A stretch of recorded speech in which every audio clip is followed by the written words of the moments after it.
Welcome back to the Dfs Sweatshop. I am your host, the Dfs Jerusalem. You can follow me, of course, on Twitter at Dfs Jerusalem. Today, we're going to talk a little bit about what happened yesterday in MLB slate. We're going to talk a little bit about Thursday night's NFL football. Also, we're going to be looking ahead to today's 14-game MLB main slate. Now, we do have some shit popping off for NFL, bro. Saturday night, me and it's locked in, the homie Ronald Ice Coley are going to be chopping up the slate in its entirety. The homie Kurt Nick, man, since he quadrupled his buy-in, you know what? I did too, brother. Awesome. So, yeah, man, we're going to be, almost. We're going to be chopping it up, talking about NFL, building some lines together. That's going to be on YouTube, man. Me and the homie Ronald Ice Coley get with us. I hope y'all checked out the 100 Band Clan yesterday, man. We had the homie Dexter Pope, man, D Pope 919 on Twitter, as well as the leader of the 100 Band Clan, the big homie ACP the Dawn on Twitter. They did a nice golf chop up, and I'm sure it helped a lot of folks. So I hope you got a chance to see that as you're still rolling into your golf weekend. Also, it's going to be a good one for NFL, and NBA is right around the corner, baby. NBA is right around the corner. So let's go ahead. Maybe we're going to jump right into it. A little quick recap. Put up my tweet. And first, let's see where I'm at, because the game is still going on. I'm at 110. I did something. I just did a little something, man. I put in 1, 2, 3, 4, 5, 6, 7, 8, 9 lineups in the four-seamer and the 20-entry max. I put in 9 lineups in it, and more than half of them cashed. You know what I'm saying? My best lineup was almost, I was knocking on the door to 200, man. But that fucking Folnowitz, and you know what? I was tempted to change from Folnowitz to somebody else because I didn't have any Atlanta bats at all. And I was tempted to change from Folnowitz in most of my spots because I had him. I was like 80% Folnowitz, bro. 80% everywhere. If you look, I mean, I had him in almost every lineup, bro. That's Barrios Tanaka, Folnowitz, I had this dude everywhere. Folnowitz. I was all over this dude, man, and that sucked. And when the game was looking like it was gonna, possibly rain out after it was delayed, because we knew it was delayed 30 minutes before lineups locked. So I was like, cool, man, I might have to get off some of this Folnowitz, and I just didn't. I was like, you know what? I'm not changing nothing. I'm rocking with who I got, and that's what I got. I got a punk ass 5.4 points with a 200 lineup, man, with a pitcher that got 5.4 points. That sucked. And yo, at one point in the night, I was like in third place. I'm winning a couple stacks. I'm like, oh yeah, this is gonna be a great night. Woo! But then, boy, look at here. They ran me down like a white girl in a horror flick. I told you it was, bro, it was bad. I told you they ran me all the way down. Yo, I was contemplating another play. I was like, man, Reese Hoskins, dude is 5.2. I kind of like Anthony Rizzo. Rizzo is 5.2. Hoskins is 5.3. I was like, man, or whatever, I should play Rizzo. And I was like, nah, Hoskins is hot. I'm gonna go with it. And sure enough, man, yo, Rizzo went nuts. 36 points. Showed that he was one of the better plays on the slate. So we sent out the tweet today, put up the graphic. Yo, shout out to the homie Emery Fuller, man. What's up, bro? Good to see you, fam. Yeah, man. So put out the tweet, and it says, who's gonna be the gang stack of the night? Everybody was on the Twins.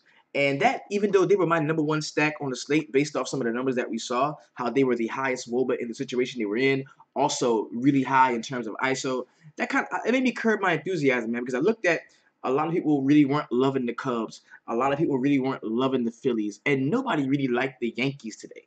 People really didn't like the Yankees today. So those are the spots that I went to. And Minnesota wasn't a great game for them. So all the people that played them, that really didn't come to fruition for them. The Phillies were awesome today. Cubs were excellent again, and the Rangers not so much, which is why I see people really did not want to get there. So let's take a look at what people did actually individually. Actually, let's go ahead and take a look.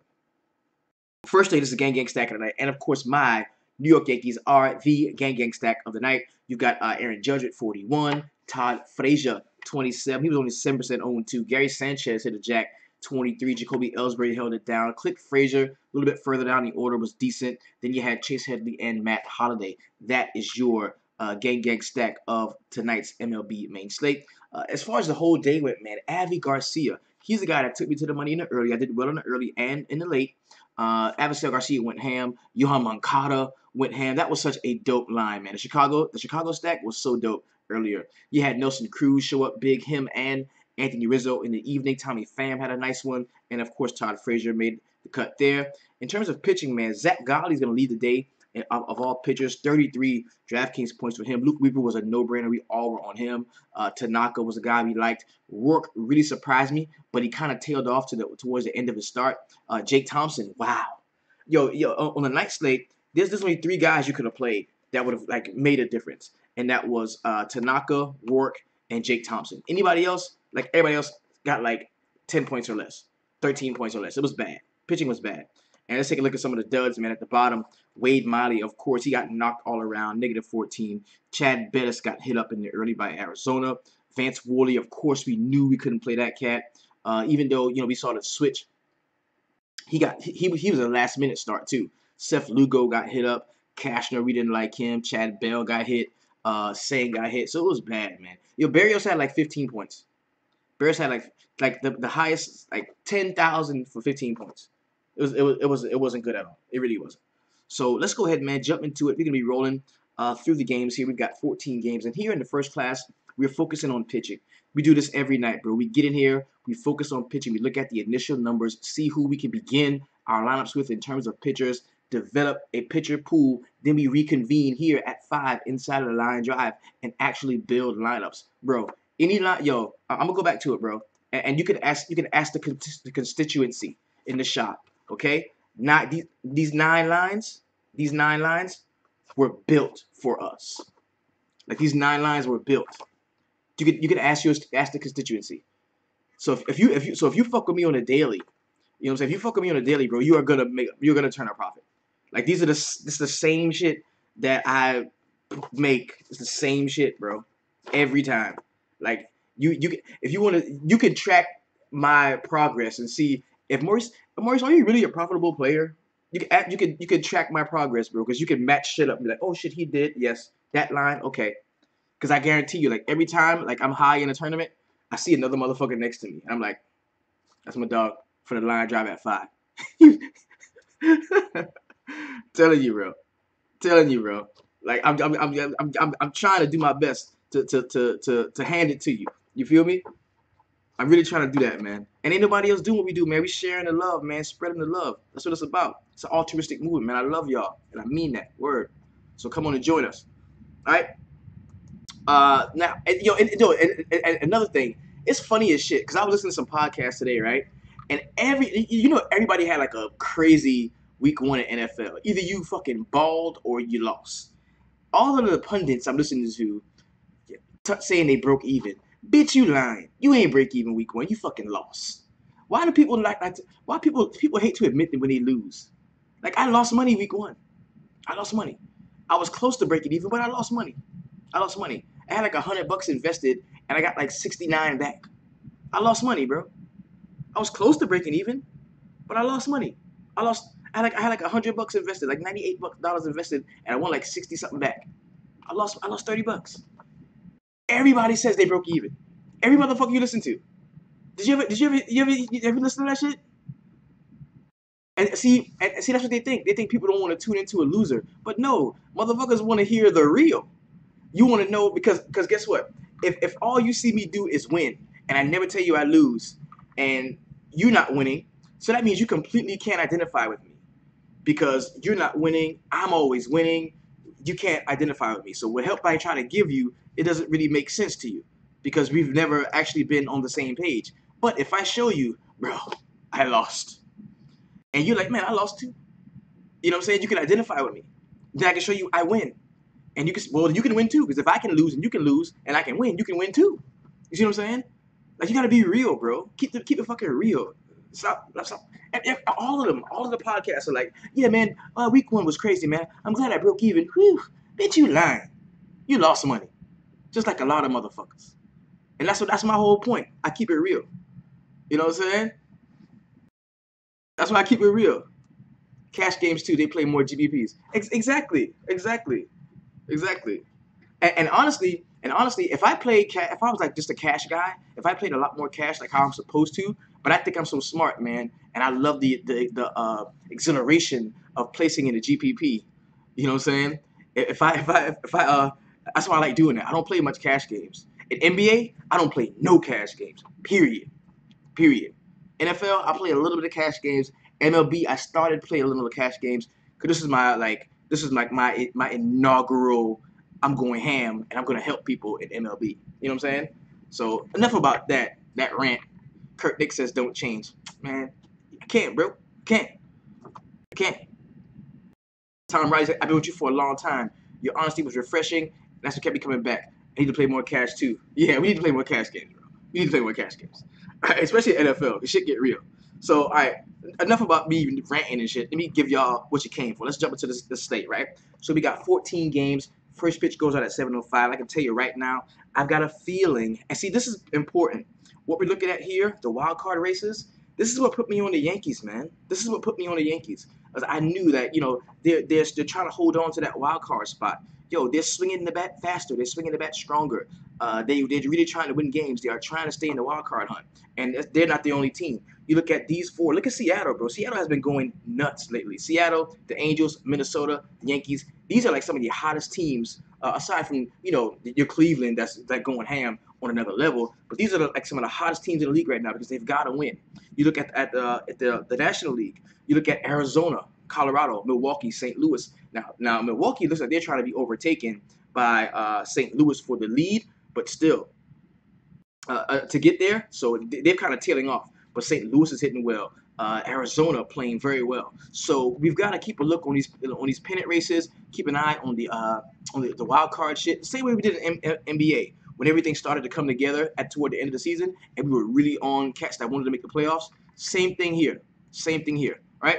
Conversely, Miami has all but given up. They suck, and that's crazy. Miami gave up, bro. They just like gave up. I think it's their pitching. I think it's their pitching that really made them be like, you know what, fuck it. You know what I'm saying? The Twins are so much fun to watch. Back-to-back nights with walk-off moonshots. Hell yeah, yo, that was dope. That was dope. The Twins they're a pretty nice team, man. They really are. So let's go ahead and hop into the games, man. First game on the slate, and what we're doing here is focused on pitching. We've got the Baltimore Orioles and my New York Yankees. Luis Severino, priced at 12K. Definitely a guy that I'm going to have some exposure to. Could get hit up because we see, the Baltimore Orioles, they swing tough bats. I do like the fact that the Baltimore Orioles are rolling out a shit pitcher that the Yankees can probably have their way with. So that's going to put Severino in line for the win. I think at 12K, he's going to be fairly highly owned, but it doesn't really matter. It's a 14-game slate. Doesn't really matter. So Severino, a guy that I like automatically. I'm going to have a look at some of the Yankees' bats here, most certainly. And Gabriel Noah, not a guy that I would want to play at all. Next game we got is the Oakland Athletics and the Philadelphia Phillies. If you notice, man, these teams kind of mirror each other in the way that they can strike out a lot, but they also can hit for a lot of power. We take a look at what the Oakland A's do on the road versus righties, and it's probably not going to be bad, man. Let's take a look. Yeah, man, they're 24.3% K rate. They strike out a lot, but a 192 ISO with a 338 WOBA. So they can definitely, get the better of Mark Ladder Jr. or Mark Ladder Jr. can pitch a really solid game against them in terms of strikeouts. Have some very solid bats with the Phillies at home in Citizens Bank Park, which is a really good place to hit, and then be in line for the win. So I kind of like that narrative associated with this game. Daniel Metzgen, don't want to play him at all at 6.6. You look at the Phillies and what they do at the crib versus righties. Look at this, awesome. The 25.1% K rate does leave a lot to be desired, but a 250 ISO and a 351 WOBA, come on, man. And the prices are still not catching up to these cats. You got Caesar at 3.5, Freddie Galvis 2.9. I mean, they're all under 4K with the exception of Rhys Hoskins. So I definitely think that these guys are going to be in play for us tomorrow. Next game we got is the Los Angeles Dodgers and the Washington Nationals. Both of these squads pretty much have their place locked in. So I don't know how much we're going to see from them in terms of, pitching. Like Alex Wood for 8K. You got Edwin Jackson at 6.5. I definitely think that they're going to be able to get to the Nationals bullpen. So I am going to have some Dodgers bats here. Don't love Alex Wood. Don't love Edwin Jackson. I'm going to be moving right along in this game. Next game we got is the Pittsburgh Pirates and the Cincinnati Reds. Chad Cool, 7.5 is a guy that I kind of like. I think we can definitely use him here. You look at Cincinnati Reds and what they do at the crib versus right-handers, and you'll be surprised, man. They've not been great at home versus righties. Where we at? Where we at? Yeah, 20.9% K rate. The ISO was up almost at 200 at 198, so that is usable with a 339 WOBA. Definitely a squad you could be on the lookout for if you wanted to play some of the Cincinnati bats. I'm going to take a shot at Chad Cool, priced down to 7.5. In his last start against Cincinnati, I think he did pitch a decent game. Let's take a look. Yeah, 28.5.15. But that game was in Pittsburgh, though. Just what that is a something that I've got to make you aware of. That game was in Pittsburgh. Has he seen him outside? No. So I'm going to take a look at him. And I don't think he's a guy that I have to lock in and don't get no exposure to Cincinnati guys. But just off the top, first glance, I kind of like him. Even though we're in a Great American Small Park, I kind of like him. And Homer Bailey, bro, gives up homers. 5.9 for him. Don't want to play him at all. 7, 5, 11, 7, 11, 7, 9, 13, 15. Nah, man. I think I can play a couple of the Pittsburgh bats against him here. Next game, we got Game 2 of the Kansas City Royals and the Cleveland Indians. I do not think that they're gonna get out of this series. They're gonna get out of this series with the record still intact. I mean, the Royals gave them everything they could today. Like they really did. The Royals were so like they were good, and they were definitely in position to win this game. They just couldn't pull it off. So, but Trevor Bauer, man, I like him at 9.2. He has been fairly decent over the last few starts, man. 24, 28, 18, 18, 20, 29. Last time against Kansas City, he had 20.85. Definitely usable here. I like him at 9.2. I've got no issue there. I can play him. Jason Vargas, man, he was the last person I tried with him. I tried with you. You know what I'm saying? But I can't do it, bro. I can't do it. No. I can't do it. And I'm going to be playing some bats. You look at home against lefties, what the Indians are able to do, man. Check it out. All right, 18.3% K rate, 168 ISO. The 350 WOBA is what's really concerning me about playing Vargas in any way, shape, or form. No, cannot do it. Give me some of the Cleveland bats here. Next game we got is going to be the Chicago White Sox and the Detroit Tigers. Part 2 to this one. You got Carson Fulmer at 6.2. Anibal Sanchez, 5.7. Don't want to play either pitcher here. I think you can get some exposure to the Detroit bats as well as the White Sox bats, so I will be moving on from pitcher in this spot. Next game we got is Boston and Tampa Bay. Chris Sale, 13.1. You got Matt Andriese at 5.1. Chris Sale is definitely a guy that's going to be in play. It's a large slate. There's going to be a value opening up somewhere. I've got no problem playing Chris Sale, even at 13.1. We look over his last few starts, and they haven't been groundbreaking. I mean, 28 was good against Tampa last time. He's going to be facing the same team. And this time, it is in Tampa as well. But, you know, the 10 against the Yankees, 39 against Toronto. So the dude has it. He has it in it, man. He has it. He has it in you. He has it in there. I've got no issue playing Chris Sale here. I can play Chris. I think we can go like on some crazy shit and like Bauer Sale or Salarino. I don't know if Salarino could be in effect. Salarino could be in effect. Sever Sale? Little Sever Sale? It's possible. It's possible. We're gonna build some lines and see what it do. All right. Next game we got New York Mets and the Atlanta Braves. You get the Braves back at the crib. You've got Sean Newcomb at 6.7. He is kind of interesting to me in a 9.5 point total. 9, 14, 6.5, 12.6, 18, 17. But I do want to see what we've been seeing recently from the New Look Mets after they packed it in. The New Look Mets against the Atlanta Braves. And the Mets are going to be on the road versus the lefty. So let's take a look at what they've been doing recently. Can give us a good look. Okay, middle of the pack here. 167 ISO. Look at the WOBA, 372.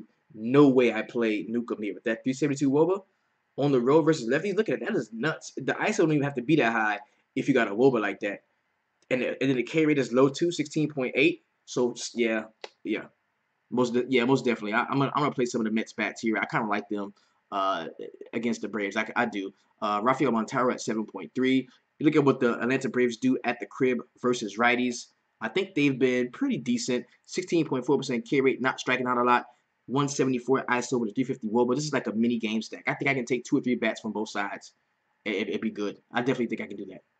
Mets looking better now, but more towards next year, trying to be like the Yanks. That's right. That's right. That's right. Next game, we got Seattle Mariners and the Houston Astros. James Paxton. Ooh, we get James Paxton back. And Charlie Morton. Y'all remember when James Paxton was like a thing? Yo, if he's on a pitch count, no. If he's not, yes.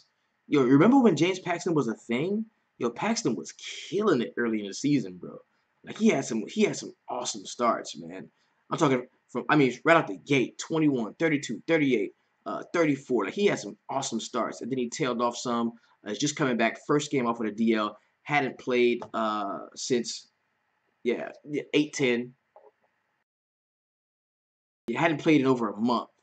He was so good, and he's got to be on some type of pitch count. There's no way he could come in and be at full strength. So let's see what the player news says. Paxton threw 10 pitches off the bullpen mound in Arlington on Wednesday in anticipation of Friday's start against the Astros. This was the 28-year-old Southpaw's final step before making his long-awaited return from the disabled list Friday against the Astros. Paxton will have missed just over a month when he finally returns, having last pitched August 10th against the Angels. So okay. It's not saying anything about a pitch count, so that's something that we. Okay, no, there it is. Inserted Paxton back into the lineup as he draws a tough road matchup with the Astros in his first start back, and will be subject to a 50-pitch limit. 50-pitch limit, so that no Paxton. Dang, I wish he was good to go. Charlie Morton, 8.1. Seattle just hitting the ball so well. They're fighting for their playoff lives here. So I just cannot. I don't want to play. Let's look at Seattle. What they do on the road versus righties, and this is going to help us some. This is because they've been a lot better recently, actually. Here we go.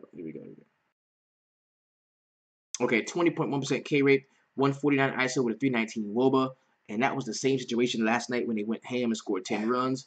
Charlie Morton, 8.1, could get some run support against not Paxton, but the bullpen as well, because Paxton only going to get 50 pitches, and he's got 17, 25, 11, 13, 30 against Arizona in Houston. So Morton has been decent, man. Morton has been decent, but I can't play him against Seattle. And, of course, you can't play a guy on a pitch limit like that against the Houston Astros. You just can't. Next game we got is the Milwaukee Brewers and the Miami Marlins. We don't have a pitching for this game yet. Let's go to DK, man, and try to open it up and see what we got. See what DK has in terms of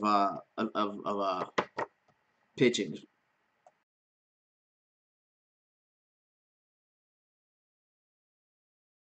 Okay, we're going MLB. We're going Classic. Of course, the arcade is for suckers. Open that up. Davies and Urena. Okay. Cool. Okay. Good. Well, we ain't even gotta go there then.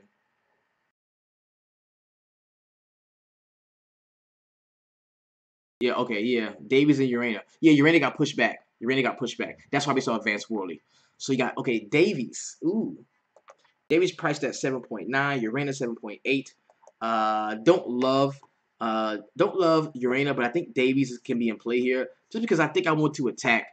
You see the football money. Yeah, I think that I want to attack. I want to attack Miami with a pitcher. So I think Urena is a guy that I can attack with some of the Milwaukee bats, and I think that Davies is a guy that I do want to have some exposure to. Let's look at Davies here and see what he's done. All big Miami bats just off rest. Yeah, that is true. 25 last time against Chicago, still 14 against Cincinnati, 19 against Washington, 32 against the Dodgers. I still like Davies. Davies hasn't been hit up since Minnesota, bro. He's been good. Better make sure you're winning often, Curtis, or you'll be hitting that deposit button more often. That's right. Yo, Poole just hit a jack. Damn, that probably hurt me. All right, so I think Davies is the guy that I think I could use. Him. Next game we got is going to be the Toronto Blue Jays and the Minnesota Twins. J.A. Happ 7.4, Bartolo Colon at 6.8. Can we play Bartolo, okay? Because you know, you look at the Minnesota Twins, man, they're still in contention, bro. They're still in contention. I mean, they haven't like locked it up, but they can be caught. Okay, they can be caught by the Angels. They can be caught by Seattle. They still got a lot to play for. They're rolling out Bartolo Colon. We got 12 mile per hour wind in target field coming back toward the batter box. I do not want to play J.A. Happ against the Minnesota Twins. As a matter of fact, I'm going to attack J.A. Happ because he is a lefty pitcher that is not very good, and the Minnesota Twins can definitely hit up lefty pitching. As a matter of fact, we take a look at what the Minnesota Twins are supposed to do at the crib versus lefties. You're going to see a 13% K rate, a 284 ISO, and a 467 WOBA. So I'm telling you, I am going to have some exposure to Minnesota. I'm going to have some exposure to Minnesota. So that being said, can we sneak away with playing a little bit of Bartolo Colon, hoping he gets 6 innings, 5 strikeout, 2-run baseball with a win? Can we get that for 6.8? I think so. I think so. And for that reason, I'm going to play some Bartolo Colon. I like him. No J.A. Happ for me. Next game, we got the San Diego Padres and the Colorado Rockies. Now, we do have Coarse on the slate. So we got to make this clear. We got Coarse on the slate, so we can look for this. We can look for the people to say, "Oh my God, you gotta play all the bats in Coarse. Get all the Coarse bats in your lineup. Oh my God, Coarse. We got that, and sometimes it's true, sometimes it's not. Then we got, oh, there's no way you can play a pitcher in Coarse. You can't. There's no way you can't play a pitcher in Coarse, right? So we need to figure out what's true and what's real. Okay, the most contrarian thing you can do. Is play a pitcher in Coarse, followed by fading Coarse. So we got to decide, and we're going to decide that in the line drive, if we can fade Coarse or if we can play a pitcher there. Now, a guy that's kind of jumping off to me right off the top is going to be Tyler Chatwood. You look at the San Diego Padres, what they do on the road versus righties. They're not good, man. 24.7% K rate, a 117 ISO, 264 WOBA. We look at the wild card pitcher and what we need, what they need to do in order to stay into contention. They're right there, man. The last seed, 80 games that the Rockies are win. So Richards was the pitcher in an 18-run game by Colorado earlier this year. So that's yes. So Coarse is in play. Colorado, the Rockies are in play. But I think Chatwood is usable as well. I think this game is like the Padres are just sitting in there shitty, and I can stick my hand in there into Coarse and just get some exposure to the pitcher against San Diego and creep out of there. And you could he could strike out a ton of them people, man. So I'm gonna take a look at Tyler Chapman. I'm gonna highlight him, and of course we're gonna revisit that inside the line drive. Okay. Next game we got the Texas Rangers and the Los Angeles Angels of Anaheim. Yo, the Rangers have let me down. They have been, oh my God.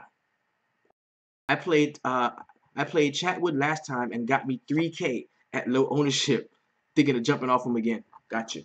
Let's go to DK, man, and see what's happening with this one. Let's see Texas, who they got pitching. Okay, you got the Haney kid and Nick Martinez. Okay, Haney had a decent start, I think, a time or two. Take a look at him. Yeah, the Rangers have pissed me off. Like, the Rangers have totally pissed me off. Okay, no. Haney had a good start against Oakland when he got 32, 0, 1.5, and 3.7 over the last 3 games after that. So I don't want no exposure to him. Not against the Angels at the crib. You look at the Angels at the crib versus righties, what they do, they're not bad, man. I'm telling you, 207 ISO, 350 WOBA with a 20.5% K rate. They're also a team that is still in playoff contention. I'm going to have some exposure there. Nick Martinez, don't really love him at all for the Texas Rangers here. Texas, man, on the road versus righties, bro. They should be doing so much better. They should be hitting the ball. So they've dropped down. 22.3% K rate, 183 ISO, 335 WOBA. They're still usable, but just not the way that they were early in the season. And here we go. The last game on the slate is going to be the Arizona Diamondbacks and the San Francisco Giants. We got Jeff Samardzija priced down to 8.5. We got Robbie Ray at 12.5. Now, the Arizona Diamondbacks are in the middle of a playoff race. They still are. They're still in the middle of it. You look at them, they're 5 games ahead of Arizona, and I think they want to keep that spot. so they're probably gonna hit well. One problem is AT&T Park, very solid park for pitchers. So Robbie Ray is automatically a guy that's in play for me, and he could serve as as a uh, a sale pivot. Like if I don't want to pay up for sale, I could go to Robbie Ray here. 12.5 for him in a pitcher's park, being the last game on the slate, the late pitcher to play. Yo, people may not want to play him now. You look at his last 3 starts, man, against the Dodgers, 47. Against the Dodgers before that, 32, 28 against the Mets, 33 against the San Diego. So, yo, I kind of, yeah, I kind of like Robbie Ray here. So now are we changing it? Is it Ray Reno? Is it Ray Ray Sale Ray? I don't know, but I think Robbie Ray has definitely got us in play, definitely in play. All right. So and then Jeff Samardzija, 8.5. Don't love him. The Diamondbacks bats are just so hot right now. I don't think Samardzija gets me 8 Ks against this lineup. I don't think he gets that. So I won't have that. I won't have any Samardzija here. So let's go ahead and take a brief look at all of the pitching that I do like for tomorrow's slate. And this is a sort of a little feeler, man. We want to get in tune with it and see what it does, and then we can come back inside the line, drive at 5, build our lines, and do what we got to do, okay? All those teams strike out a lot. San Francisco doesn't. I'm off Ray. I get it. I get it. I get it. As a matter of fact, let's look. Let's see what they do. Let's see what they do.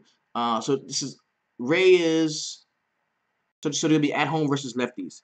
San Francisco going to be at home versus lefties. Let's take a look at what San Francisco does. Because I think they strike out more than you think. 21.8% K rate. That's cool enough for me.